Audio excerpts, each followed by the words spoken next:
What if I told you that all of your preconceived notions about Chrissy and Jim Jones are completely untrue? You heard me correctly, yes. But what if I told you that in one move, Cameron, the Cameron we all know, blew away everything they had built? I promise you won't believe what he just told you.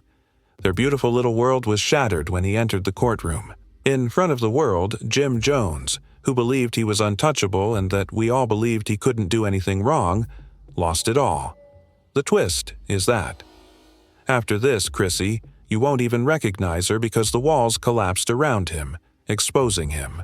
Does Chrissy really stand out as the mastermind behind all of this? Jim Jones, truly unaware that the situation is far worse than you believe. Cameron just revealed a scandal that will shock you. What happens when the people you trust the most openly betray you?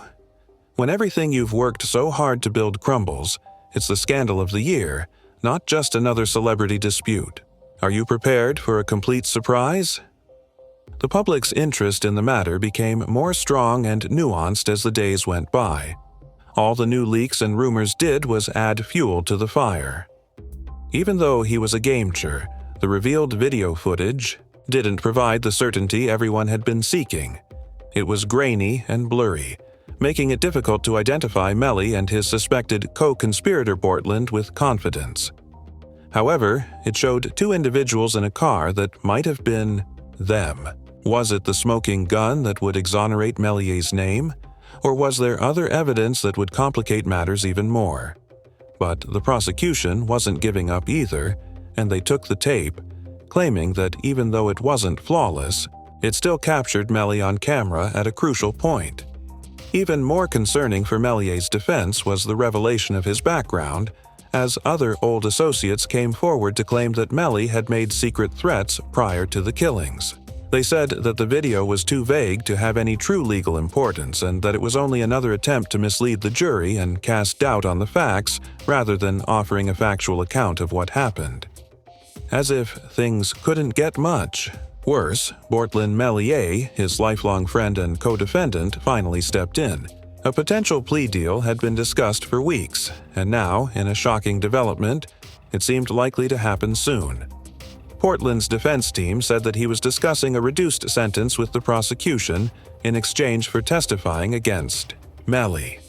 This was a devastating blow to Melly's case because Portland had been his last line of defense. Now that Portland might be betraying him, the prosecution had a tail and an insider who had first-hand knowledge of the events that preceded the killings. People were afraid that Melly's defense would stop, that his best friend would turn on him in exchange for a lighter sentence, and that the Free Melly campaign would wane as more and more people began to doubt his innocence. Tension was palpable, as the courtroom was on fire. However, it didn't end there. A whistleblower who claimed to have direct knowledge of Mellier's involvement in the murders was a former member of Mellier's inner circle. Naturally, the defense attempted to discredit the whistleblower by claiming that they were merely a bitter, former co-worker seeking financial gain and media attention, but with each new piece of information, the testimony and the expanding list of witnesses against Melly began to paint a worrying picture. The whistleblower, who wished to remain anonymous to protect their identity, claimed to have been involved in the aftermath of the killings and to have seen Melly throw away evidence.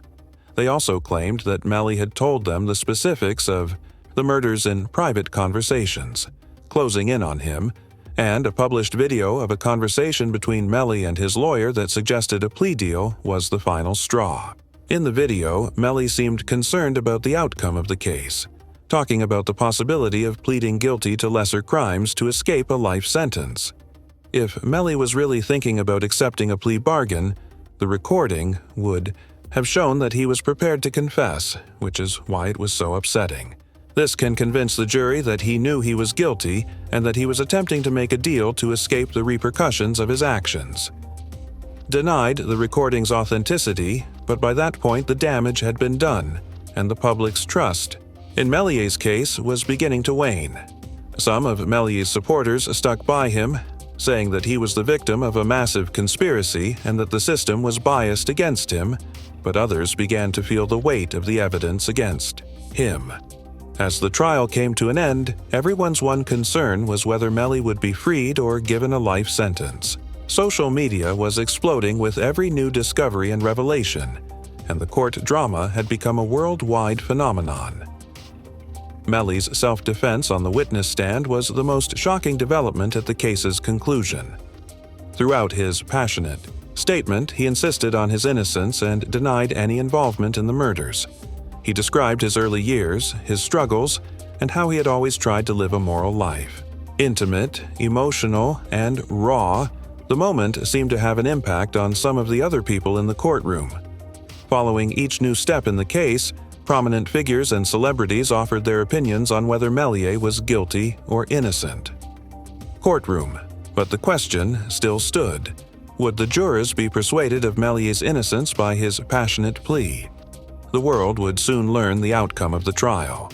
As the jury deliberated, everyone held their breath, wondering whether Mellie would be found guilty or if he would once again be free despite the overwhelming evidence against him. Regardless of the outcome, there was no denying that this case had changed the path of history. The case of Y.W. Mellie was more than a murder trial. It was about a system, a celebrity, and the unanticipated collisions between the worlds of fame and money. Would the truth ever come to light? The last act had started. Tell us, since this is a full-fledged public eruption between Jim Jones and Chrissy Lampkin, not just a case of personal betrayal. Let's investigate the mayhem that is popular on social media and in other places. When Cameron took the stand, he exposed an enterprise built on lies, dishonesty, and manipulation. He wasn't just talking about controlling relationships and money manipulation. The public doesn't know everything since Cameron concealed some information, which is the worst part. He has been bringing those truths to light in the courtroom one by one, and they are slowly bringing Jim and Chrissy's ship to a stop.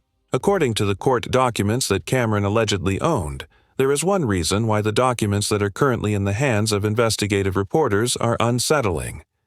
Jim wasn't the only one who made judgments about his profession and finances. Behind the scenes, all the threads were being pulled by Chrissy, who has become famous as Jim's ride or die. She was more than simply a helpful girlfriend. She was responsible for making crucial decisions, managing money, and creating the story of their relationship, to mention a few things. We're talking about more than a few endorsement deals. We're talking about a network of offshore accounts, sham organizations, and hidden assets that only a select few knew existed. Jim was focused on his profession and believed Chrissy would help him through all of this. However, Cameron moved to a whole new level when he started talking about the negative aspects. You see, even though Jim was the one performing for the cameras and delighting the audience during his concerts, Chrissy was the one with her hands all over the money. According to anonymous sources with knowledge of the matter, Chrissy was in charge of managing Jim's finances as well as his public image. In order to preserve the perfect relationship image they had developed over the years, Chrissy carefully considered every decision he made and every agreement he entered into. I promise you that this case is serious, so let's now discuss the money laundering component. Cameron reportedly discovered that Jim and Chrissy had engaged in some dubious financial practices, which involved the illicit transfer of monies intended for their business.